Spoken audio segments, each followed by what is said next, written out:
antsika ny lehilahin'Andriamanitra hitondra hafana eto amin'ity toerana ity androany. Asoara koraka mafy an'Andriamanitra. Alleluia.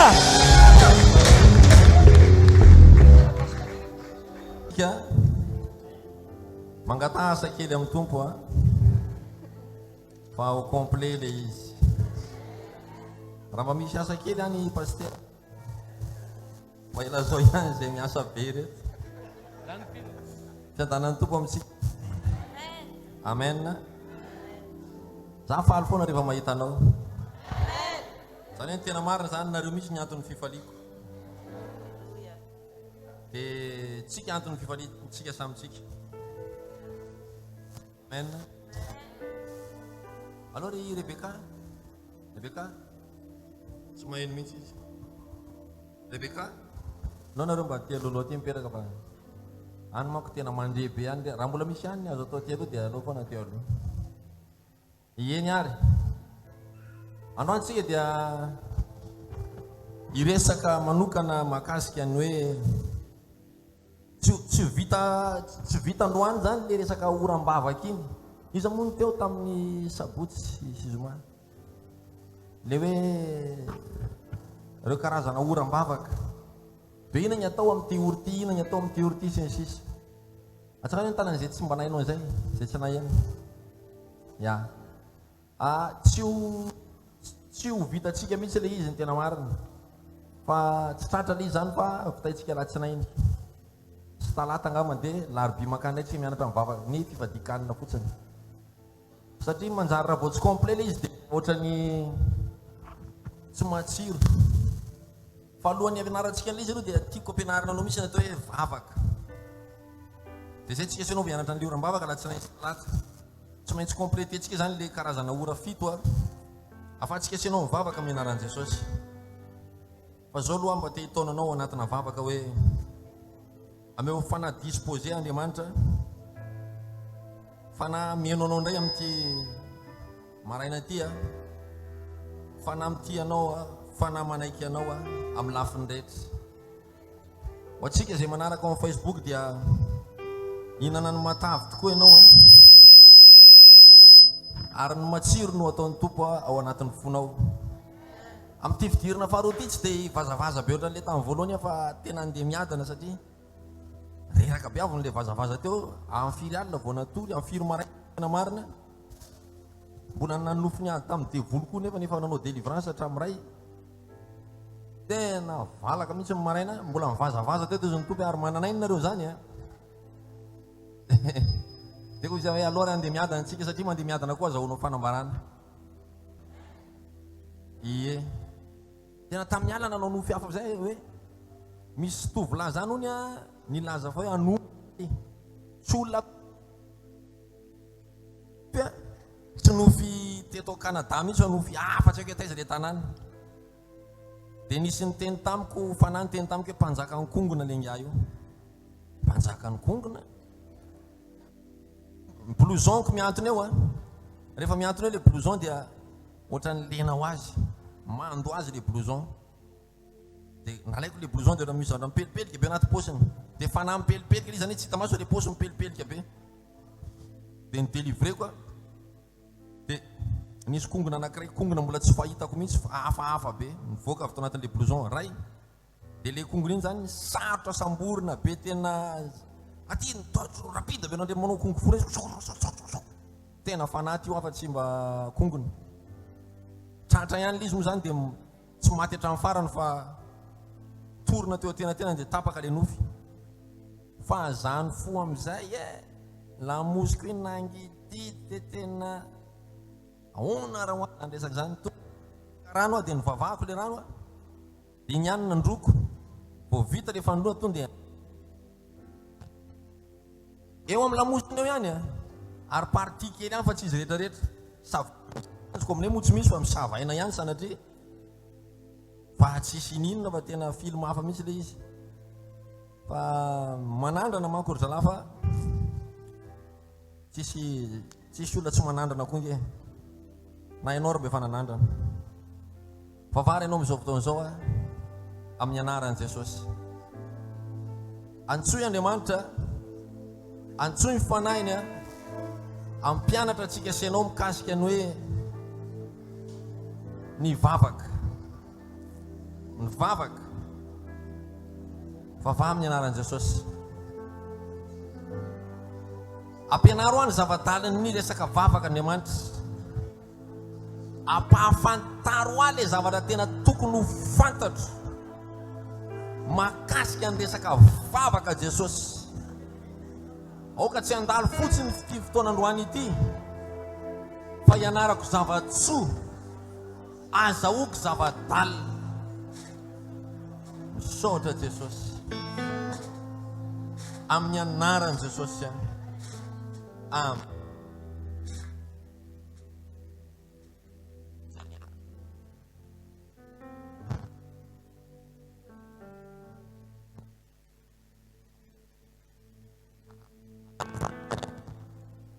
Izany tokony nandeha alohan'le omaly fa lasa alomo zany le omaly dia fa pratique aloha zay azonao atao tamin'le omaly.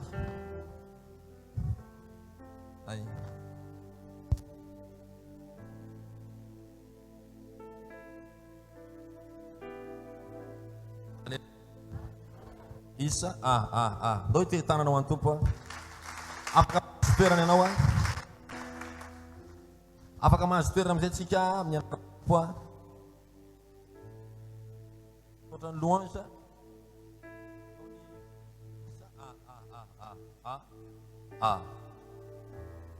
Isa.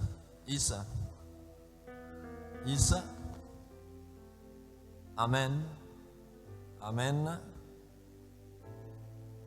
Aujourd'hui, on va parler androantsika iresaka le secret de la prière.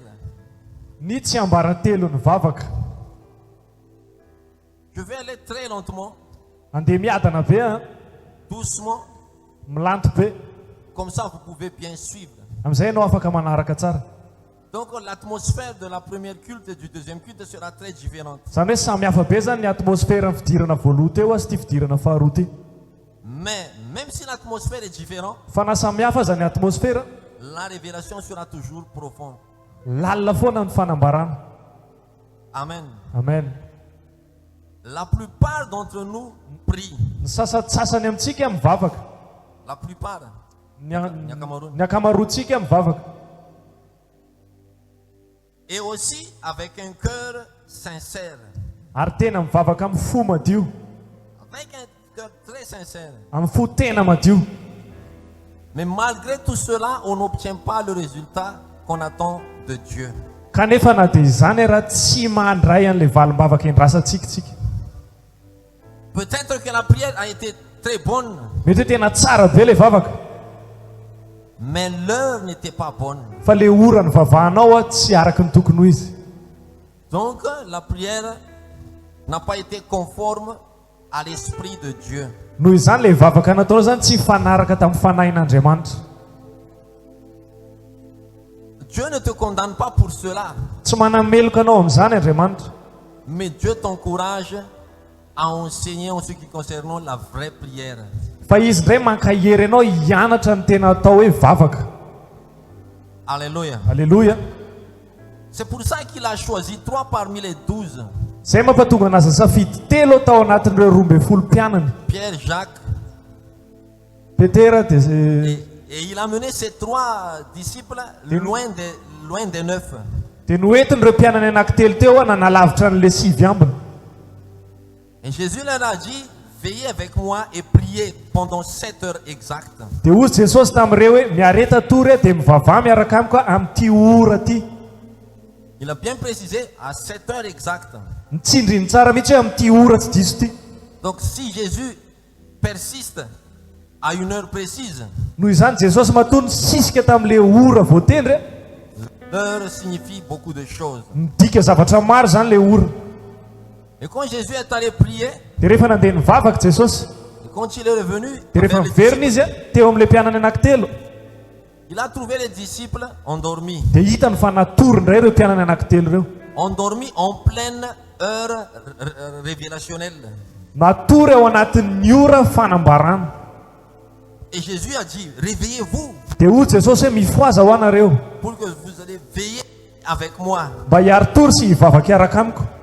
Et il est revenu vers son lieu de prière. dia niverina tany amin'ilay toerana nivavahana izy a, Il a prié dia nivavaka. et il est revenu sur les disciples. Dia niverina teo amin'ilay mpianatra anankitelo indray izy. Ils ont vu encore les disciples endormis. Mbola hitany fa mbola natory indray ireo mpianany ireo. Et il a fait cela 3 fois. Intelo zany nataony. Et au 3e fois, Tamin'ny fahatelony izy miverina Jésus a dit, dia hozy Jesosy, maintenant dormez. matoriana ireo zao, Dormez. matory. En voyant les disciples dormir, Nahitan'ilay mpianany natory izy fanotelony a, il a dit maintenant dormez. dia matoriana ireo, tsy nifoaziny intsony. Pourquoi Jésus n'a pas dit réveillez-vous et faites ce que vous n'avez pas fait pendant que moi je vous ai recommandé de faire? Maninona moa Jesosy ny tsy niteny tamin'ireo mifoazina dia ataovy ilay nasaiko nataonareo izay tsy nataonareo. Vous devez faire une rattrapage. Mila manenjika nareo. Non, Jésus n'a pas dit ça. Tsy niteny an'izany Jesosy, Car Jésus a regardé l'heure, satria nijery lera izy a, l'heure est passée, efa lasa le ora tokony hivavahana. l'heure révélationnelle est passée. Le ora fanambarana efa lasa. Et quand l'heure est passée, Dia rehefa lasa le ora, ce n'est plus l'heure. tsy ora intsony. Donc si tu te réveilles à l'heure qui n'est plus l'heure, Dia rehefa mifoha amin'ilay ora nefa tsy ora fivavahana intsony ianao a, tu pries, mivavaka ianao, mais tu pries pas, ta prière ne sera pas reçue. fa tsy voaray ny vavaka ao. Regardez bien, Jésus n'a pas grondé les disciples. Jereo tsara Jesosy tsy nimenimenina an'ireo mpianany a, Il dit tout simplement, fa niteny fotsiny izy hoe ce n'est plus l'heure, tsy ora intsony zao, dormez maintenant. matorianareo zao. Car Jésus Jésus n'est pas un sauvage. Satria Jesosy a tsy sauvage, Alors il te réprimandera à chaque fois. ka imenimenina anao isaky ny mihetsika, Mais il t'enseigne quand même des choses. fa mampianatra anao foana nefa izy.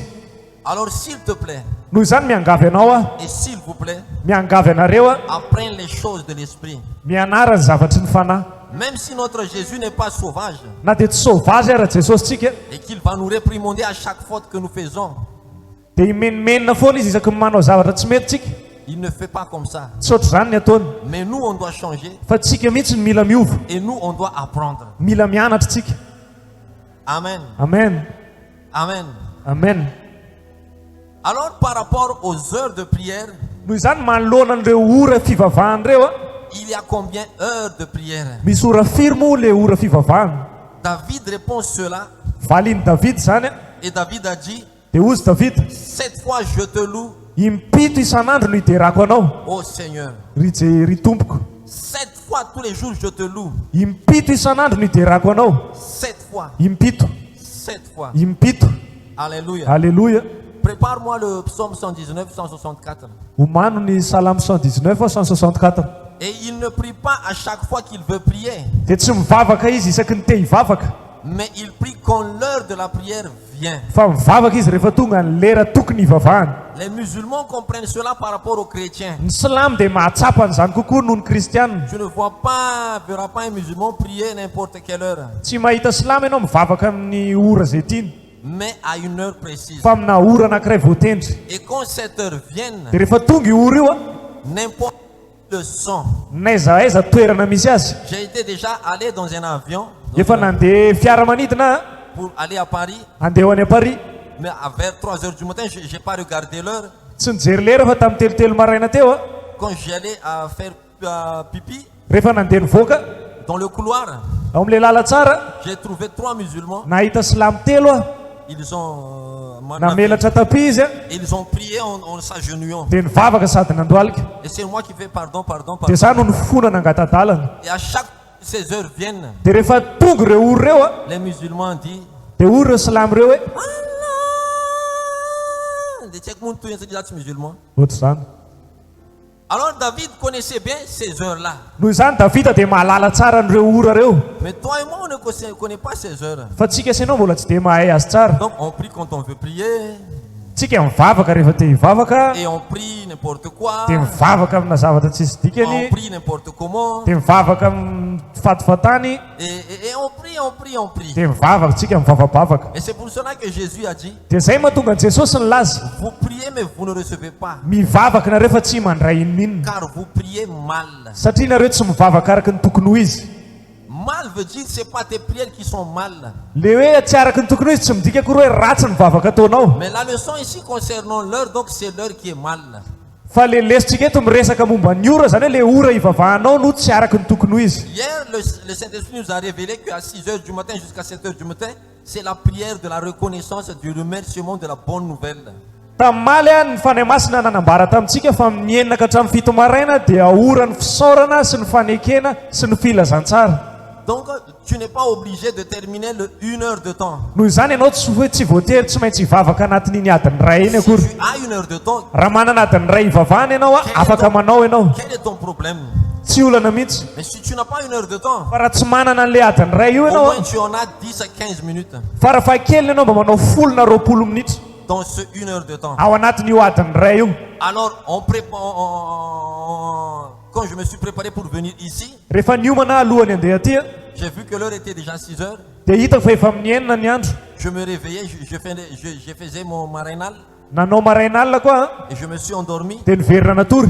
Il y a 6 heures, Dia tamin'ny enina j'avais allumé le réveil. nalefako le réveil, Je priais 6 heures à 6h15. dia nivavaka nanomboka tamin'ny enina ka hatramin'ny enina sy fefa. Je remerciais le Seigneur. Nisaotra an'Andriamanitra, J'ai dit de bonnes nouvelles nilaza filazantsara dans ma vie. eo amin'ny fiainako, Je prophétisais au soleil na aminany tamin'ny masoandro a, que cette journée, fa ity tontolo andro ity a tu ne peux pas me maudire. tsy afaka ny anozina anahy izy. Alléluia. Alleloia. C'était une très simple prière. Tsotra be le vavaka natao, Mais crois-moi, fa minoa ahy ianao, je l'avais reçu. henon'Andriamanitra le vavaka nataoko. Car c'est la première heure. Zay le ora voalohany. Et dans cette première heure, il y a Ah, un on- sujet précis.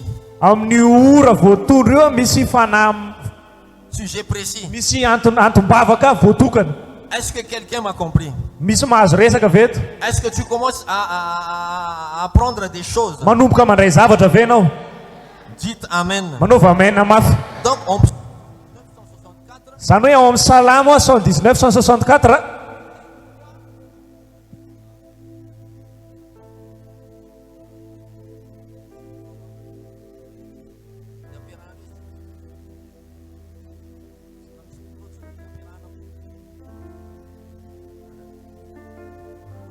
Isa?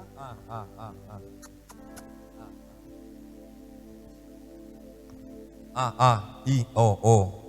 Ya, mandeti yare. Isa? En psaume 119, 164, ao amin'ny Salamo 119 164 7 fois le jour je te loue à cause des ordonnances de ta justice. impito isan'andro no hiderako anao noho ny fitsipikao marina.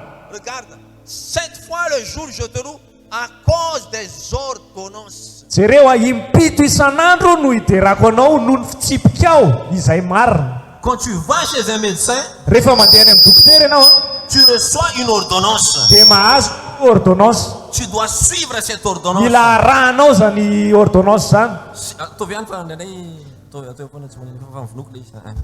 Tu dois suivre cette ordonnance. Mila arahanao zany toromarika omeny dokotera zany. Si l'ordonnance dit Rehefa miteny le toromarika, une cuillère avant le repas, une cuillère avant chaque repas, eraky ny sotro kely alohan'ny sakafo, alors tu suis l'ordonnance. dia mila arahanao zany fitsipiky zany. Donc la prière aussi a une ordonnance. Dia misy ordonnance koa ny vavaka. 7 fois le jour je te loue à cause des ordonnances. Impito isan'andro no hiderako anao noho ny fitsipika ao. Alors suis l'ordonnance. Noho izany arao le fitsipika.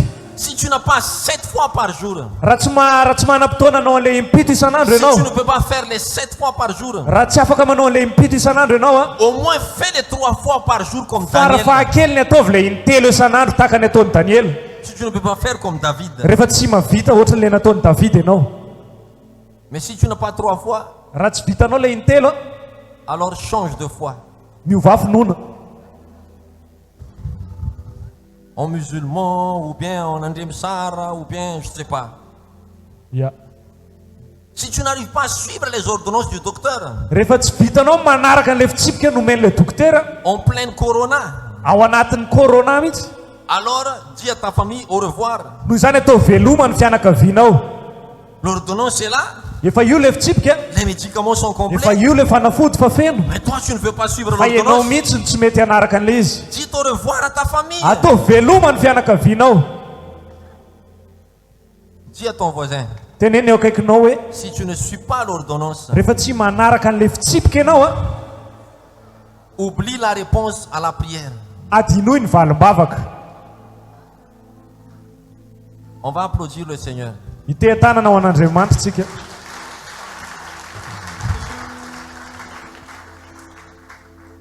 La prière n'est pas dédiée à l'homme, Tsy natao an'ny olona ny vavaka, mais la prière est dédiée à Dieu. fa natao an'Andriamanitra ny vavaka.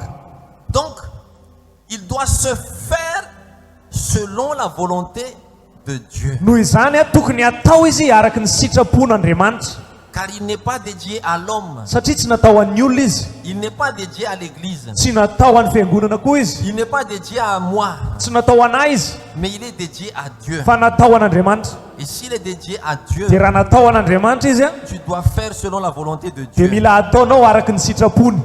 Si tu as eu reçu une ordonnance, Raha nahazo fitsipika ianao cette ordonnance est faite pour ta santé, io fitsipika io dia natao mba hahatsara anao, pour ta santé. ho an'ny fahasalamanao, Alors tu dois le faire selon le besoin de ta santé, dia tokony ataonao araka ny filan'ny fahasalamanao le izy, mais pas selon le besoin de ta tête. fa tsy araka ny filan'ny sainao. À qui est dédiée la prière? Ho an'iza moa no natao ny vavaka? C'est la question que tu dois te poser. Zay ny fanontaniana tokony hapetraka ao. À qui est dédiée la prière? Ho an'iza nanaovana ny vavaka? Alors si la prière est dédiée à Dieu, Zany hoe raha natao an'Andriamanitra zany le vavaka, faites-le selon la volonté de dia Dieu. ataovy araka ny sitrapon'Andriamanitra. Dis à 3 personnes, Tenez, faites-le non, selon nous la la telo, volonté de Dieu. Ataovy araka ny sitrapon'Andriamanitra. Alléluia. Alléluia. Alléluia. Alléluia. Et dis à ton voisin, Teneny eo akaikinao l'homme est divisé en 3 parties. mizara telo ny olona.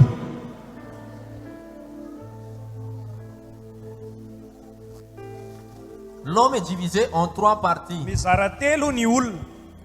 L'homme est divisé en corps, en âme et en esprit. Est fait de âme, corps et esprit. Ny olona dia mizara telo, ny vatana dia ny saina dia ny fanahy. Amen. Amen. Votre corps, mon corps, se nourrit du pain et de l'eau. Ny vatako sy ny vatanao dia mivelona amin'ny nofo sy rano. Mofo sy rano azafady. Et l'homme, et l'âme, pardon, Dia ny fanahinao se nourrit de la parole de Dieu. dia mivelona amin'ny tenin'Andriamanitra. Amen. Amen. Quand tu lis la parole de Dieu, Rehefa mamaky tenin'Andriamanitra ianao ton corps ne reçoit rien. tsy mandray n'inona ny nofonao. Et désolé de moi de vous dire, ton esprit ne reçoit pas grand-chose. Tsy mandray zavatra betsaka ny sainao, L'esprit. ny fanahinao. Mais ton âme, oui. Fa- Ton âme saine. Ny sainao no mandray, Car c'est de l'écriture. satria soratra ity. Le corps ne sait rien à l'écriture. Tsisy ninay ny nofo amin'le soratra. L'esprit ne lit pas l'écriture. Ny fanahy tsy mamaky an'le soratra, Mais c'est l'âme qui lit l'écriture. fa ny saina no mamaky an'io soratra io. Donc quand tu lis l'écriture, No zany rehefa mamaky an'le soratra ianao c'est ton âme qui est nourrie. ny sainao no voky. Quand tu bois de l'eau et tu manges, Rehefa misotro rano sy mihinana ianao c'est ton corps qui est rassasié. ny vatanao no voky. Et alors l'esprit se nourrit de la prière. Ny fanahy dia mivavaka amin'ny sakafo mivavaka. L'esprit se nourrit de la prière. Ny fanahy dia mivelona mivavaka. Le corps se nourrit du pain et de l'eau. Ny nofo dia mivelona amin'ny mofo sy rano. L'âme se nourrit de la parole. Ny saina dia mivelona amin'ny tenin'Andriamanitra. Alors l'esprit se nourrit de la prière. Ny fanahy zany dia mivelona mivavaka. Amen. Amen. Quand tu pries, Rehefa mivavaka ianao c'est ton esprit qui est très vivifié. dia ny fanahinao no miredareda. Quand tu pries, Rehefa mivavaka ianao, c'est ton esprit qui est en train de manger. ny fanahinao no misakafo. Par la lecture, on connaît Dieu, Mahafantatra an'Andriamanitra atsika avy amin'ny alalan'ny soratra, mais par la prière, on s'unit à Dieu. fa mifandray amin'Andriamanitra tsika avy amin'ny alalan'ny vavaka.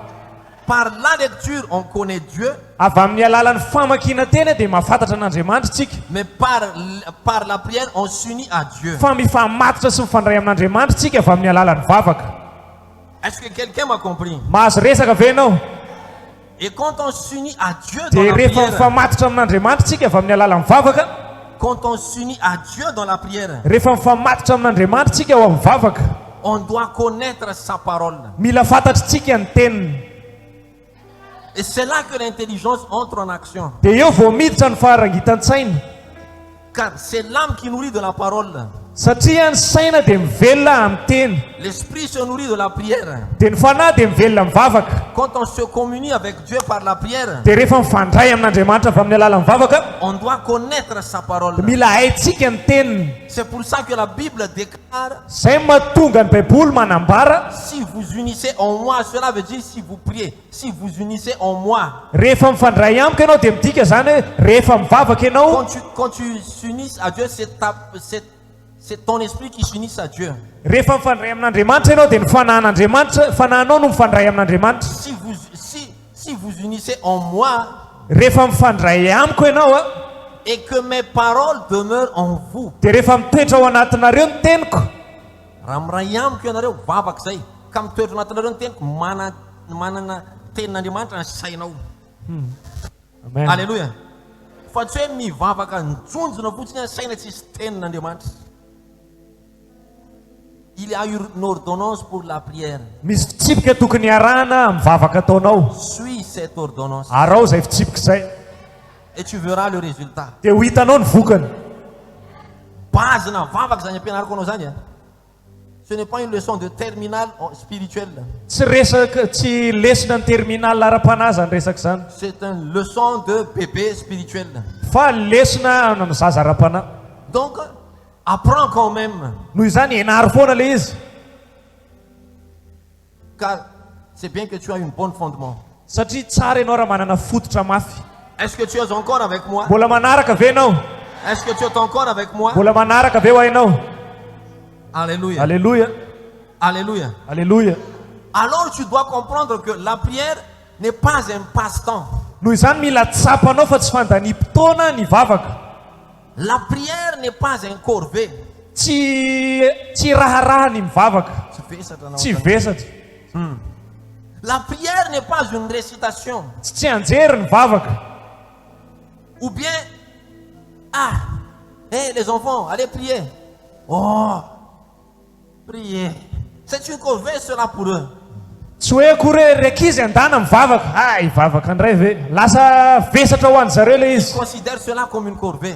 raisiny ohatrany hoe raha rasy vesatra tsy maintsy atao le Et izy pire même, ary ny tena pira ils le considèrent comme une punition. dia raisiny ohatrany hoe fanasaziana ho anazy le izy Et quand tu dis, vous allez prier pas pour 1 heure mais pour 15 minutes, seulement 15 minutes. dia rehefa miteny ianao hoe tsy adiny ray nareo mivavaka fa 10 minitra ihany Alléluia, c'est une bonne nouvelle. dia faly be zareo hoe zany ka vaovao tsara Car pour eux, satria aminazy la prière est une punition. satria sazy le vavaka aminazy Quand tu considères la prière comme une punition, comme une corvée, comme je sais pas quoi, alors tu ne peux pas prier correctement selon l'ordonnance. tsy afaka mivavaka tsara araky ny fitsipika ianao rehefa raisinao ho raha tsy maintsy atao na fanasaziana ny mivavaka Compris? azonao ve le resaka Qui m'a compris? azonao ve zavatra resahako Alors tu dois prier, Seigneur, délivre-moi.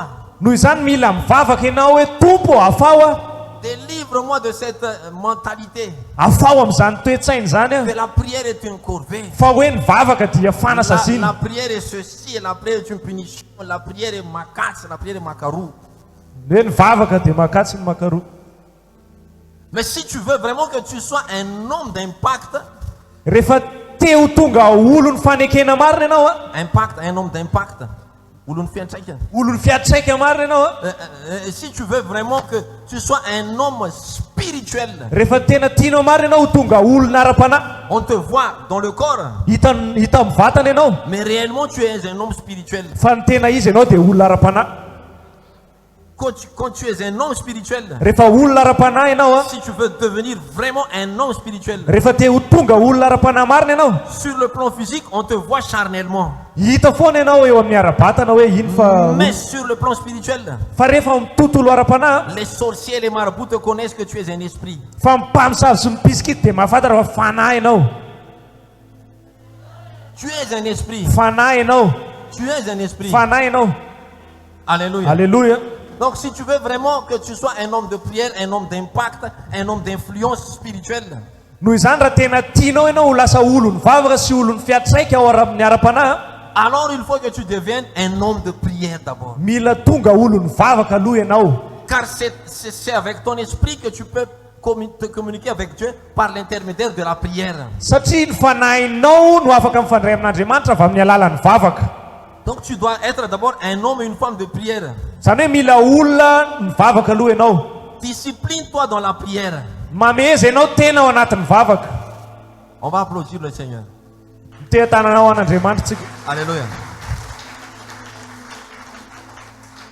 Il faut que tu les cherches dans la prière. Mila mitady anazy anatin'ny vavaka ianao. Ton esprit doit chercher le Seigneur. Fanahinao mila mitady an'andriamanitra tompo. Ton âme le connaît quand tu lis la Bible. Ny sainao matsapa rehefa mamaky baiboly. Ton âme lui connaît quand tu lis la Bible. Mahafantatra anazy ny sainao rehefa mamaky baiboly ianao. Mais ton esprit le trouve quand tu lui cherches dans la prière. Fa ny fanahinao kosa mahita anazy rehefa mitady azy ao amin'ny vavaka ianao. Je répète. Averiko indray. Hein? Ton âme, Ny sainao a, ton âme là, ny sainao io a, ton âme le connaît quand tu lis la Bible. mahafantatra anazy ny sainao rehefa mamaky baiboly ianao. Oui. Eny tompoko. Mais ton esprit le trouve Fa ny fanahinao mahita anazy a, quand tu lui cherches dans la prière. rehefa mitady anazy ao amin'ny vavaka ianao. Est-ce que quelqu'un m'a compris? Azonao ve zavatra resahako? Réellement, est-ce que tu m'avais compris? Tena azonao marina ve le resaka? Amen.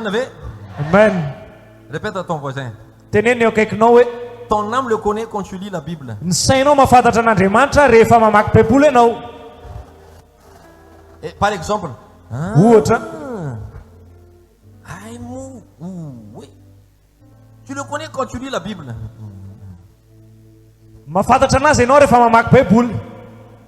Mais tu le trouves quand tu pries. Fa raha te ahita anazy ianao a dia avy amin'ny alalan'ny vavaka. Jésus a dit, Jesosy dia nilaza, sonde les Écritures. sy vano ny soratra. Sonde les Écritures. Dinio ny soratra masina. Car vous croyez que Satria nareo mieritreritra fa avy amin'ny alalan'izay nahitanareo an'Andriamanitra. tu ne trouveras pas Dieu dans l'Écriture. Tsy ao amin'ny soratra nahitanareo an'Andriamanitra. Tu connaîtras Dieu dans l'Écriture. Mahafantatra anazy ianao avy amin'ny alalan'ny soratra. Mais tu vas le trouver seul qu'en prière. Fa mivavaka ihany ny ahitanareo anazy. Zay na tonga dia teny dinio soratra masina heverinareo foana ahitanareo aho. Alalanareo any aho fa tsy ahitanareo aho. Quand vous priez, c'est là que vous me trouverez. Rehefa mivavaka ianao a dia eo nareo vao manomboka mahita anazy. Un jour, je parlais à un musulman, un vrai musulman, qui ne s'est pas converti en chrétien jusqu'à maintenant. Indray andro niresaka tamina silamo anankiray ary mbola tsy lasa kristianina izy mandrakity ny androany. Quand on a échangé la Bible et le Coran, Rehefa nifanakalo zay momba ny baiboly sy ny Coran, je voyais qu'il était un homme de révélation. Il connaît la Bible. dia nahita fa tena olona mahay baiboly izy. Pourquoi, il m'a dit, pourquoi vous allez prêcher en Amérique, à Madagascar, à ceci, à cela? Fa maninona reo no mandeha mitory-teny any Amerika, Madagasikara, sy eto sy eroa. Pourtant, votre Jésus a dit, je viens que pour les brebis perdues d'Israël. Nefa Jesosy nareo dia miteny fa ho an'ny ondry veriny Israely ihany ny atongavako. Tu vois, il connaît l'Écriture, Hitanao fa tena hainy le soratra, mais il ne voit pas Jésus. fa tsy mahita ny Jesosy izy. Car quand tu ne pries pas, Satria rehefa tsy mivavaka tu ianao ne a, pourras pas voir Jésus. tsy afaka ny ahita ny Jesosy. Et jamais dans sa vie, Dia tsy izy teo amin'ny fiainany a, il a adressé une prière à Jésus. nanao vavaka ny Jesosy izy. C'est pour ça qu'il ne peut pas trouver Jésus. Zay mahatonga anazy tsy afaka mahita ny Il Jesosy. peut connaître, Mahalala izy mais il ne trouve pas. fa tsy mahita. Alors si tu pries mal, Zany hoe rehefa tsy mety ny fomba vavaka ao, si tu n'aimes pas la prière, rehefa tsy tianao no mivavaka, tu peux connaître Dieu. fantatrao Andriamanitra. Ah, tu as ouvert la mer rouge. Ansokafan'Andriamanitra ny ranomasina mena. Nanao an'izao izy. Ah, tu as fait un contrat avec Abraham. Nanao fanarahana tamin'ny Abrahama Tu connais Andriamanitra. tout de Dieu. Fatanao daholo ny Mais mombany. toi-même, tu n'es pas uni avec lui. Fa ianao ary tsy mifandray amin'ny akory. Car la nourriture, c'est pour le corps. Satria ny sakafo ho an'ny vatana. La parole, c'est pour l'âme. Ny teny dia ho an'ny Et saina. la prière, c'est pour l'esprit. Dia ny vavaka ho an'ny fanahy. Alléluia. Alleluia. Alléluia. Alleluia. Et j'ai une bonne nouvelle à vous annoncer. Manana vaovao tsara lazaina aminareo. J'ai une bonne nouvelle à vous annoncer. Misy vaovao tsara afaka zaraiko aminareo. Il faut que tu cherches Dieu dans la prière. Mila mitady an'Andriamanitra mivavaka nareo. Car Dieu se laisse trouver par celui qui le cherche. Satria izy mamela ny tena no hitan'ireo olona mitady anazy. C'est pour ça que quand tu apprends la théologie, Zay mahatonga rehefa mianatra teolojia ianao a, 5 ans de théologie, 5 taona ianao nianatra plus 2 ans masters. nanao master ianao 2 taona ambony C'est izay ton âme qui est en train d'être nourrie. ny sainao no vokisana amin'izany Mais si tu n'as pas une vie de prière, fa tsy manana fiainam-bavaka ianao tu ne peux pas produire même un seul miracle. tsy afaka manao fahagagana ianao na Tu anankiray imposes monjy les ary mains aux malades mametra tanana amin'ny marary ianao et les malades seront encore pire malades. dia vao mainka harary le olona marary ametranao C'est pour tanana ça qu'on ne trouve pas Dieu dans la théologie. izay ny mahatonga ny tsy ahitana an'andriamanitra ao anatin'ny teolojia Mais on connaît Dieu dans la théologie. fa mahafantatra anazy fotsiny C'est pour ça que les théologiens ne peuvent pas produire des miracles. izay ny mahatonga ny teolojiana tsy afaka manao fahagagana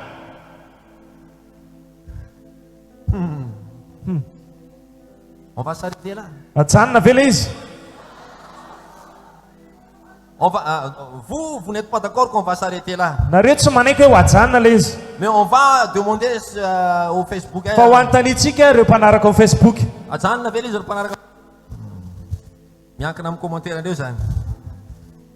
Alléluia. Satria tsika tena fiangonana fiangonana roa ke zao miara-mivavaka. Itsika eto a. Dia zareo amin'ny Facebook. Tonga ny groupe tsika zao ambony ao a. Vidintsika amina million maro be mihitsy. Nanao ezaka ve tsika teto? Ny pin ton Facebook no nanao ny raharaha. Eny misy raha roa telo fa ny pin ton Facebook no nanao an'io. Io zany mba hangatatsika koa ny hevitra zareo amin'ny Facebook.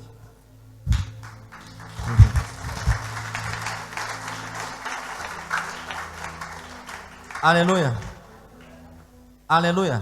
alleluia Ça commence Crison, le prince, Twis papa, Justine Lalo, Twis dada, Rolina Samuel, Avance papa, Sandro Fnisha, Twis pasteur, Wadjai, Lala Maeri, Twis Anatum. Donc il commence à, donc on va applaudir pour eux. noho izany ite hatanina mafy betsika ho an'ny zareo amin'ny Facebook Dieu se laisse trouver par celui qui le cherche. andriamanitra dia mamela ny tena no ho hitan'ireo olona mitady anazy Je vais faire un exemple pour que tu puisses comprendre bien. Moi, je vais expliquer, te dire. anao ohatra mba hahafahanao mahazo misimisy kokoa an'le nazavaiko teo Par exemple, ceci est de l'or. ohatra hoe volamena zany ity zavatra ity 4 kilos. 4 kilo Quand ton corps cherche et trouve du trésor, rehefa mitady ny vatanao ka mahita zavatra sarobidy a trésor arena miafina. arena miafina Ah, 4 kilos d'or. volamena 4 kilao 24 carats, 4 kilos d'or. 24 carats 73 kilo d'or Un gramme coûte 900 000. ndray grama 900 000 ny vidiny Alors, un gramme, 900 000 fois 4 000 grammes. noho izany 900 000 fois 4 000 grammes Waouh! vola be zany Je serai milliardaire aujourd'hui même. tena ho lasa mpanefo hoe fa androany dia androany Ton any corps a cherché un trésor.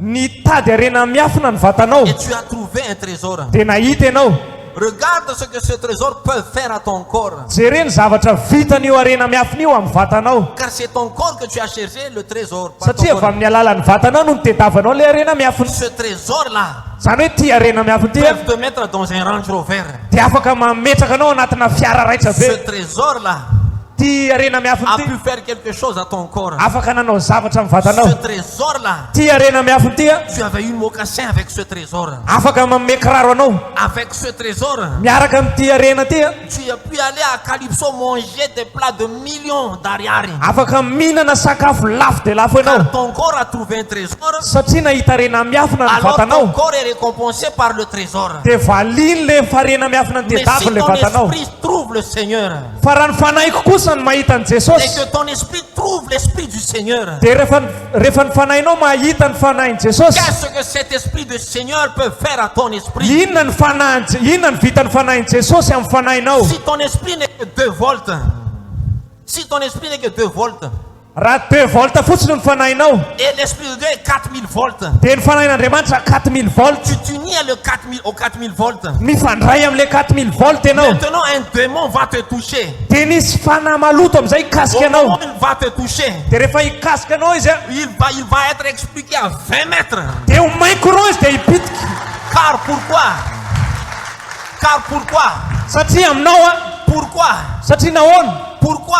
fa nahoana Parce que ton esprit a trouvé quelque chose. satria nahita zavatra ny Et ce fanahinao quelque chose a pu faire quelque chose à ton esprit. dia io zavatra hitany io afaka nanao zavatra taminy. Dieu dit, Andriamanitra ny laza si vous me cherchez, raha mitady anareo a vous allez me trouver. dia ahitana anareo, Vous allez me trouver. ahitana anareo, Vous allez me trouver. ahitanao anareo. Paul et Silas ont trouvé le Seigneur. Paul Silas dia nahita ny tompo. Paul et Silas ont trouvé le Seigneur. Paul Silas nahita ny tompo. Et Paul et Silas, quand il est venu dans un village, Fa Paul Silas rehefa tonga amina toerana ray a et quand ils ont fait le miracle, dia rehefa nanao fahagagana les hommes ont vu Dieu. dia nahita an'Andriamanitra le olona. Car Paul et Silas ont vu Dieu. Satria Paul Silas nahita Alors an'Andriamanitra les gens, quand ils vont te regarder, dia rehefa nijery an' Paul Silas le ils olona vont voir Dieu en action. Andriamanitra no hitany hoe miasa. Car tu as cherché Dieu dans la prière. Satria nitady an'Andriamanitra tamin'ny vavaka ianao. Yes. Yes. Alléluia. Alléluia. Le secret est simple.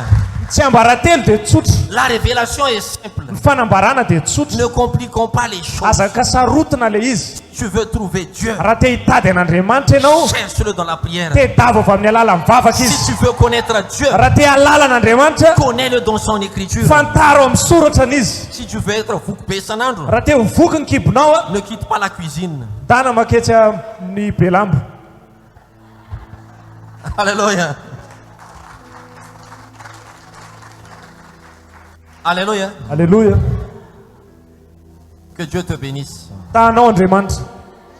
Alors quand ton esprit cherche Dieu dans la prière, Zany hoe rehefa mitady an'Andriamanitra ao amin'ny fanahy, amin'ny vavaka ny fanahinao, qu'est-ce que cela peut faire à ton esprit? inona ny vokatra zany eo amin'ny fanahinao? Je vais te répondre. Ho valiko ny fanontanianao. Il va produire des miracles. Ton esprit va produire des miracles. Hanomboka anao fahagagana ny fanahinao. Ton esprit va produire des prodiges. Anao zavatra mahagaga tsy takatry ny saina. Famantarana. Anao famantarana ny fanahinao. Ton esprit va produire des révélations. Hanomboka hanome fanambarana ny fanahinao. Toi-même, tu vas prophétiser. Ianao io ary mety aminany mihitsy. Car ton esprit a trouvé le Seigneur. Satria ny fanahinao nahita ny tompo. Et en plus de cela, Mifanampiny zany a, tu seras respecté. sady ho hajaina ianao, Tu seras recherché. ho tedavina ianao. Même si Dieu est tout près de nous. Na dia ho akaikitsika eo ary Andriamanitra. Oui, Dieu est tout près de nous. Ye eto manodidina atsika eto Même Andriamanitra. si Dieu est tout près de nous. Même si Dieu est tout près de nous. Na dia eto akaikitsika ary Andriamanitra. Il a besoin que nous fournissions des efforts pour le chercher. Mba ilainy koa tsika manao ezaka mitady anazy. Quand tu viens à Maïvatanana, Rehefa tonga ao Maheva tanàna ianao, l'or est près de toi. feno volamena ny tanàna. Mais il faut que tu fais un Fa effort ianao pour le mila chercher. miezaka mitady anazy. Mais pas arriver à Maïvatanana. Fa tsy hoe tonga Maheva tanàna, Aiza akory zay misy volamena tsisy akory. Tsisy. Arriver à l'église, aiza akory zay Andriamanitra ao. tonga ao am-piangonana ianao dia Il faut que tu le cherches avec ton esprit. mila mitady anazy amin'ny fanahinao ianao. Même s'il est tout près, Na dia ho akaiky eo ary izy, il faut que tu fais un effort pour le chercher mila manao ezaka mitady anazy ianao. et pour le trouver. Raha hita anazy, Amen. amen, Amen. amen. Et quand tu trouves le Seigneur, Dia rehefa hitanao ny tompo a, tu seras recherché. dia ho tedavina ianao. Tu seras recommandé. Dia ianao ho Recommandé. rekomandena. Ovy nareo ny tonga aty. Aza diny zay rehefa tonga aty nareo. Milazary herinandro mialoha. Parce que tu as le Seigneur. Satria manana ny tompo ianao. Tu transportes la présence du Seigneur. Mitatitra ny fanatrehan'Andriamanitra ianao. Donc on ne doit pas le chercher de n'importe quelle manière. Non. Zany hoe tsy tedavina amin'ny fomba fatanitany izy, Mais par l'esprit seulement. fa amin'ny fanahy ihany. Par l'esprit veut dire par la révélation. Ny ao amin'ny fanahy dia midika hoe amin'ny fanambarana. Quand tu cherches Dieu par l'esprit, Rehefa mitady an'Andriamanitra amin'ny fanahy ianao, cela veut dire cherche Dieu par révélation. zany dia midika tedava Andriamanitra avy amin'ny alalan'ny fanambarana. Donc la prière doit être révélée par l'esprit. Zany hoe le vavaka zany a mila ambaran'ilay fanahy. C'est l'esprit qui te révèle Le fanahy no manambara aminao. comment prier, Ohatry ny ahoana no mivavaka, comment faire, ohatry ny ahoana ny atao, pourquoi faire, fa maninona ny manao, l'heure, le ora, ainsi de suite. sy ny sisa sy ny sisa. Si on va lire Éphésiens 6:18, Raha vakitsika ny Efesianina toko fahaenina andiny fahavalo ambin'ny folo, Éphésiens 6:18, Efesianina 6:18, il y a une révélation là-dessus misy fanambarana ao que j'aimerais te faire voir. tiako ampahitana anao une révélation. fanambarana. Éphésiens 6, 18. Regarde un peu. Prions par toutes sortes de prières et de supplications. Ary mivavaha mandrakariva ao amin'ny fivavahana rehetra sy ny fangatahana. En tout temps par l'esprit et veillons à cela avec toute persévérance et des supplications pour tous les saints. Ka miambena amin'izany amin'ny faharetana sy ny fangatahana rehetra ho an'ny olo-masina rehetra. En français, il est très clair. Amin'ny teny frantsay izy mazava tsara. Prions par toutes sortes de prières et de supplications. Mivavaha amin'ny fivavahana rehetra sy ny fangatahana. Prions par toutes sortes de prières. Donc, il n'y a pas qu'une sorte de prière. Mivavaha amin'ny fivavahana rehetra. Zany dia midika fa tsy karazany ray ihany ny fivavahana. Toutes sortes de prières. Karazana fivavahana rehetra. À 6h jusqu'à 7h du matin. Amin'ny enina ka hatramin'ny 7 ora maraina. C'est la prière de la bonne nouvelle. Zany dia vavaka ny filazantsara. On avait appris hier. Efa nianarantsika omaly zay. On n'a pas encore appris les 6 autres. Mbola tsy nianarantsika le enina ambiny. Mais là, il est révélé. Fa eto efa voambara le izy. Prions par toutes sortes de prières. Mivavaha amin'ny fivavahana rehetra. Isan-karazany. Isan-karazany. Donc, il y a beaucoup de karazany. Zany hoe misy karazam-bavaka be da be. À chaque 6h à 7h, Isaky ny amin'ny enina ka hatramin'ny 7 c'est une autre karazany. dia efa karazany hafa ndray. À 9h jusqu'à 10h, c'est un autre type de prière. Amin'ny 7 ka hatramin'ny 10 ora maraina karazam-bavaka hafa ndray. C'est pour ça que le Seigneur a dit, Zay mahatonga ny tompony laza. vous priez, Mivavaka nareo vous ne recevez fa rien, tsy mandray ninninna. car vous priez mal. Satria nareo tsy mivavaka araka ny tokony ho izy. Mal veut dire, Ny tsy araka ny tokony izy dia midika aux premières heures de la prière. amin'ny ora voalohany ivavahana. Cela veut dire à 6h jusqu'à 7h du matin. Amin'ny enina ka hatramin'ny 7 ora maraina. Tu es en train de demander pardon au Seigneur. Ianao mifona ndray. Demander pardon au Seigneur n'est pas de mauvaises choses. Tsy zavatra ratsy no mifona amin'Andriamanitra. Mais 6h à 7h du matin, Fa c'est la amin'ny enina ka hatramin'ny 7 ora maraina prière de remerciement, de reconnaissance. dia vavaky ny fisaorana sy vavaky ny fanekena ny tokony atao. Est-ce que tu as compris ce que moi je veux? Azonao ve ny zavatra resahako? Est-ce que tu as bien compris? Azonao tsara ve? Ce que moi je vous enseigne là maintenant, Ty zavatra ampianariko anareo zao ty vous pouvez le chercher en 100 ans, afaka tediavinareo afaka 100 taona mais personne ne vous la révélera. fa tsisy anambaranareo Mais an'izany. si on vous la donne gratuitement, Fa eto omenanareo bojo. alors pratique, Noho izany ampiaro. suis l'ordonnance. Arao le fitsipika. Alléluia. Alleluia. Vavaka ny fiangonana hafa zao dia afangaro ny vary amin'ana ohatrany antsika taloha ihany. Fa Andriamanitra nasieo tamintsika dia ajo amin'izay le izy. Amen. Alléluia. Alleluia. Dia makany amin'ny ely ve zany reny dada, izy indray nilaza taminao, ireto ara tsy mahazo kany amin'ny ely. Matory amin'izay zalahy, izy ny teny ty tsy mahay nininina mihitsy, zany mila makany amin'ny ely. Matory amin'izay zalahy, mbola benzaka zavatra ianarana fa mbola maro loatra koa izy alefa tsikelikely izy azo alefa. Alléluia. Alleluia. Alléluia. Alleluia. Zay mahatonga dia voly miteny asio ny mpiandry dia ianany ho sanana ny ondro izy izy, zany hoe tsy ninina iny intsony rehefa tsy eo. Est-ce que tu m'as bien compris? Azonao tsara ve ny zavatra resahako? Donc, Noho izany la prière doit être révélée par l'esprit. ny vavaka dia mila ambaran'ny fanahy. Comment faire? Ahoana ny atao? Pour faire. Fa maninona moa no manao an'izany? Prions par toutes sortes de prières et de supplications. Mivavaha amin'ny fivavahana rehetra sy ny fangatahana. Remarquez bien, toutes sortes de prières et toutes sortes de supplications. Jereo tsara, karazana fivavahana rehetra sy karazana fangatahana rehetra. Supplication fifonana. Fifonana. Qu'est-ce que dans la première heure là tout à l'heure, Tamin'io fidirana voalohany la Bible parle dans Zacharie, ny Baiboly dia milaza tao amin'ny Zakaria au dernier jour, amin'ny andro farany je répondrai dans la maison de David l'esprit de grâce et l'esprit de supplication. ho ampidin'Andriamanitra ao an-tranon'i Davida ny fanahin'ny fahasoavana sy ny fanahin'ny fifonana. Et là il est encore écrit, Dia eto mbola voasoratra ihany prions par toutes sortes de prières mivavaha amin'ny fivavahana rehetra et par toutes sortes de supplications. amin'ny fangatahana rehetra. Alléluia. Alléluia. Alléluia. Alléluia. Faites en tout temps par l'esprit. Faites en tout temps par l'esprit. Atao amin'ny fotoa Faites en tout temps par l'esprit. miambena amin'izany Faites en tout temps par l'esprit. atao amin'ny alalan'ny fanahy amin'ny fotoana rehetra. Pas par l'intelligence, Tsy amin'ny sainao, pas par la chair, tsy amin'ny nofinao, mais par l'esprit. fa amin'ny fanahy. Toutes sortes de prières et de supplications. Karazana vavaka rehetrarehetra sy fangatahana rehetra. Veillez à cela à par persévérance. Ataovy amin'ny fo madiozana, En faretana. faharetana. Veillez à cela par persévérance. Ataovy amin'ny faharetana zany. Donc, une prière conduite par l'esprit, Noho izany ny vavaka taritin'ny fanahy c'est une prière faite par révélation. dia vavaka atao amin'ny fanambarana. Une prière faite par la connaissance de la parole. Vavaka atao amin'ny fahaizana ny tenin'Andriamanitra. Alléluia. Alléluia. Alléluia. Alléluia. Que Dieu vous bénisse. Hitanao Andriamanitra. Dans Jacques 4:3, Ao amin'ny Zaka toko fahaefatra andiny fahatelo.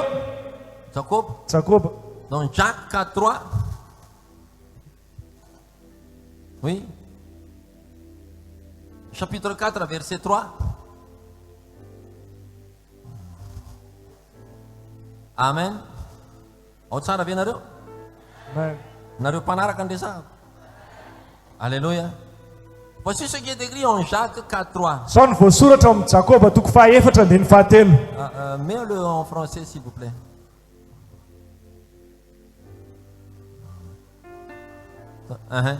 Vous demandez Mangataka ianareo et vous ne recevez pas. nefa tsy mahazo ihany. Parce que vous demandez mal afin de le dépenser pour vos voluptés. Satria diso fangataka mba ho lanianareo amin'ny filanareo. La Bible ne dit pas Ny Baiboly tsy miteny hoe tu, ianao, mais vous.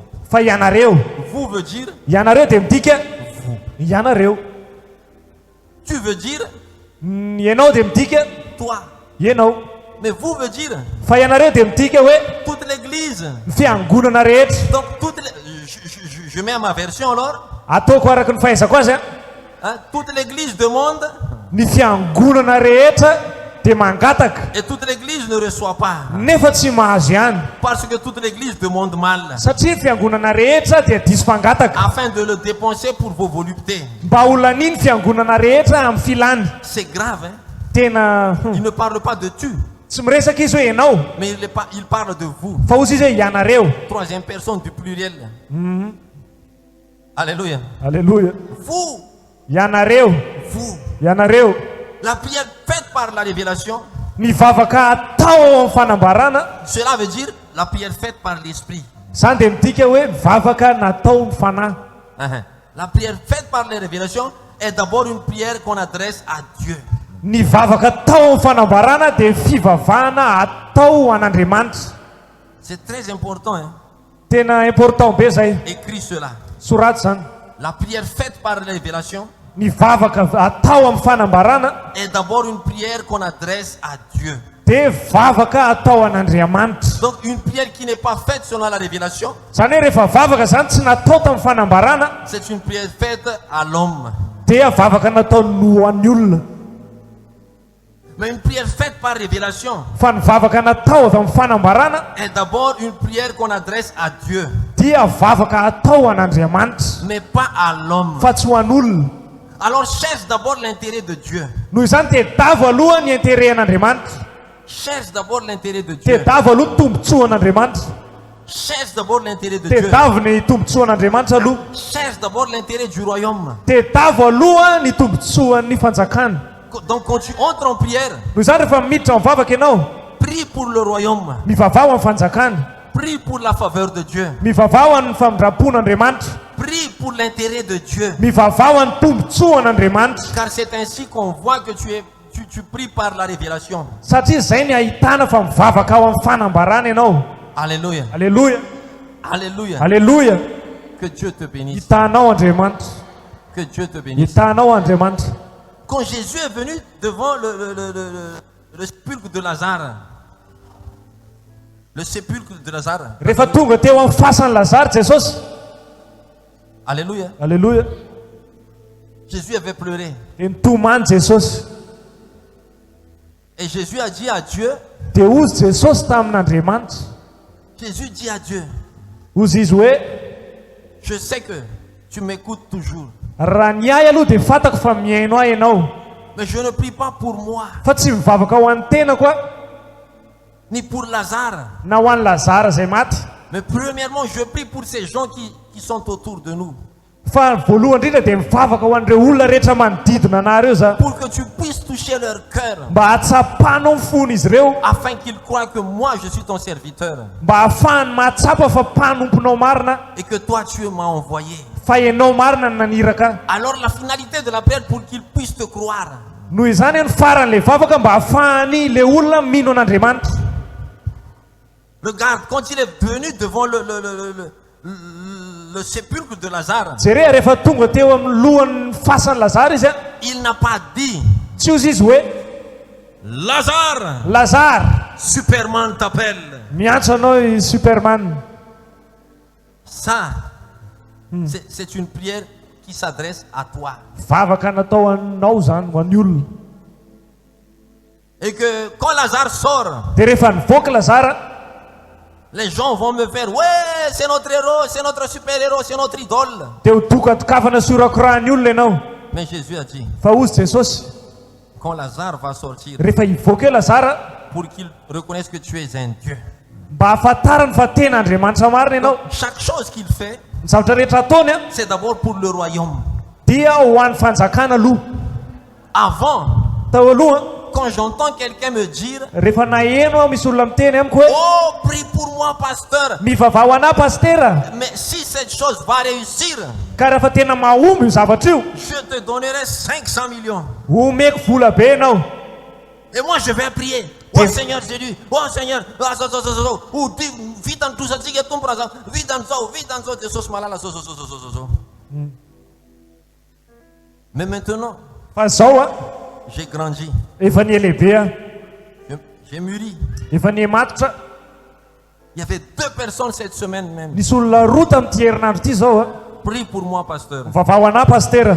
Car si cela arrive, Fa raha mahomby io zavatra io a, je fais un serment. manao vely rano aminao a, Je te ferai ceci, je te ferai cela. ho ataoko an'izao ianao, ho ataoko an'izao. Et moi, j'arrivais à répondre clairement. Dia nivaliko mazava tsara le izy hoe Je ne prie pas pour les serments. tsy mivavaka ho an'ny vely rano a, Mais moi, je prie fa za mivavaka pour que vous recevez le Seigneur. mba handraisanareo any Andriamanitra tompo. Tenareo nay mahay izay ataonao rehefa vita zany fa ataovy takany tsy nainonina amin'ny teninao a. Fa tsy hoe marina tonga avy aty mihitsy anao atao taratasy zany fa izaky nivavaka. Ho anao zay le izy fa tsy ho an'Andriamanitra. Alléluia. Alléluia. Quand quelqu'un grandit, Rehefa mimatotra sy mitombo ny olona ray a, quand quelqu'un mûrit, rehefa mimatotra ny olona ray il est conduit par l'esprit, dia hoentin'ny fanahy izy, pas comme une enfant. tsy ohatry ny zaza. Si tu ramazo mo ianao dia vidianako bisikileta, mianatra mafy noho ny amin'ny bisikileta. Fa tsy mianatra mafy noho ny amin'ny tombotsoany. Mianatra mafy noho ny amin'ny tombotsoanao nefa tsara, na misy bisikileta na tsisy bisikileta, na misy fiara na tsisy fiara. Rehefa mahay ianao ifampitadiavana, ary ifampitadiavana ianao bisikileta mitady ianao. Fa raha ampirisianao foana ianao mba azo bisikileta, amin'ny fotoanao zany tsisy mampirisika, dia mazava zany fa salaka zany no azonao. Mazava ke zany règle de 3 zany. Aizany ary misy mampirisika aloha mba hivavaka fa tena aizany zao misy mampirisika anome zavatra mba hivavaka. Taraiky ianao satria tsy zay natao hivavaka. Aiza zao mba misy miteny meko trano be anao raha sitrany tirain ty na sitrany zao. Tsy ahita olona marary eo anao ary tsy ahita olona sitrany. Ary gaga ianao fa sitrany olona tsy mila trano le izy sirena mihitsy anao nahoana koa tony fanena amin'ireny tokony aty aminay ihany nareo. Cherche antaontsika hitsangana. Alléluia.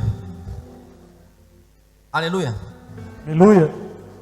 Et après avoir fait tout cela, Rehefa avy nanao an'izany rehetrarehetra zany a, demande maintenant ce que toi tu veux. angatao amin'izay zay ilainao amin'izao.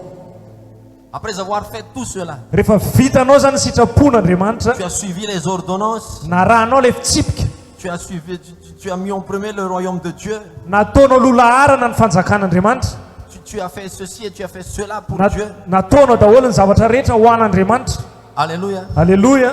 Je donne un dernier exemple. manome ohatra ray farany ho anao a Prépare-moi d'abord le Hébreu 10:35. homano ny hebreo toko fahafolo andininy dimy amby telopolo Je vais te donner un dernier exemple. anome ohatra anao a farany Par exemple, tu es malade. ohatra hoe marary ianao Tu es atteint du cancer de l'utérus, par exemple. tratran'ny cancerny tranonjaza ianao Uh-huh. Et quand quelqu'un est atteint du cancer de l'utérus, dia rehefa tratrany cancerny tranonjaza ny olona ray a quelqu'un le dit, dia misy olona miteny à Soteria, on prie pour cela et cela sera guéri. any amin'ny soteria afaka mivavaka ho an'izany dia sitrany zany Les nouveaux venus dia tonga le olona vaovao peuvent faire cette sorte de prière. afaka manao zany karazam-bavaka zany Raha zany sitrana tsy ala amin'i Jesosy. Mais pour toi qui es ancien, fa ianao le efa mainto milalo teto a na ho sitrana na sy ho sitrana, dia za tsy ala amin'i Jesosy. amen Tokony ho samihafa ny vavaky ny zaza sy ny efa lehibe. Satria nao efa fanjakana ny resaka fa tsy niterisinao ny resaka. Azonao hoe zany resahako zany. Satria efa lehibe sadraka sy mesaka arabediny koa amonjy anay izy ary ny atsy amonjy anay izy zay mbola hivavaka amin'ny Andriamanitray. Fa ny zaza ra-panano mahazo manome ultimatum man'Andriamanitra. Raha tsy sitranao tao dia hijery atsy indray. Le atsy io contraire be amintsika ny antsika ty ny atsy. Aka ny hafanasitanana dia zanga miraran'izay Jesosy zany. Zany ny olona tsy miorina. Fa ny olona miorina kosa dia manao mivavaka Joby izy. Jehova manome, Jehova no manaisotra. Fanjakan'Andriamanitra ny azo no mandeha aloha. Mialao izy amin'izany Andriamanitra zany dia matesy anao ka ho faty. Fa nga izy moa tractera be sy ny renina aman'ireny ny raitsika amin'Andriamanitra. Raha misy koa ny ohatrora nga tsy problème zany fa Andriamanitra ny Andriamanitra. Raha manana an'izay toepo zay ianao dia oza mantsonay fa manomboka le sikajiny na ny vavaka ao raha hafa noho ny anankiray ary. Hafa noho ny anankiray ary ny vavaka ao. Ary zay vavaka ao zay tsy maintsy hoenona na tianao na tsy tianao. Manomboka zao ranao dia mivavaha mianatsoa sy fitiniko le izy zany a. Ya le Hébreu teo. Tonga dia vakiko amin'ny teny gasy. Ataoko amin'ny teny frantsay dia kekinany. Ne rejetez donc pas loin votre confiance qui a une grande récompense. koa aza manary ny fahasahinareo izay misy valiny lehibe 36. 36 Car vous avez besoin de patience afin que, ayant fait la volonté de Dieu, vous recevez les choses promises. fa tokony hianana faharetany ianareo raha azahoanareo izany lazay ny teny fikasana rehefa vitanareo ny sitrapon'Andriamanitra. Tokony hianana faharetany nareo rehefa mahazoanareo izay nylazay ny teny fikasana. Rehefa vitanareo niny ny sitrapon'Andriamanitra. Le sitrapon'Andriamanitra le vavaka. Rehefa vitanareo izy le vavaka araka ny sitrapon'Andriamanitra, manana faharetana fa omenanareo les choses promises, le zavatra nampanantenaina. Ary aza manarana izany fahasahina lehibe zany ozy izy. Amen. Ny tompo hitanao. Ny tompo hitanao. Sa maniry mba anatona an'Andriamanitra ianao amin'izao fotoana izao. Anatona azy ianao dia hiteny misaotra anao Andriamanitra. Anatona azy ianao dia akasitraka an'Andriamanitra. Anatona azy ianao dia hidera azy satria tsara loatra izy. Anatona azy ianao satria nampianatra anao zava-dehibe izy androany. Hoe ny vavaka dia zava-panahy. Fa manomboka mivavaka sady ianao. Manomboka sokafo ny vavanao. Sokafo ny fonao. Mira ao amponao an'Andriamanitra. Aza mitsahatra. Aza mangina. Aza mitsahatra amin'ny teny. Vavaha. Vavaha. Miantsoa an'Andriamanitra. Miantsoa an'Andriamanitra. Miantsoa an'i Jesosy. Ny fanahy. Ampianaro mivavaka aho e. Ampianaro mivavaka. Mila ny fahalalana avy aminao aho. Latsinainy sy talata hianatra andreo ordonnance. Ordonnance isan-karazany. Reo ordonnance reo ampianatra. Reo ordonnance reo. Tahiry aho. Reo ordonnance reo anangana. Apprends-moi à prier selon tes ordonnances. Ampianaro hivavaka araka ny taratasy mpanafody nomenao. Oh, halleluja. Tsy mandeha fotsy amin'izao. Tsy mandeha gona amin'izao. Tsy mandeha fotsy satria te handeha.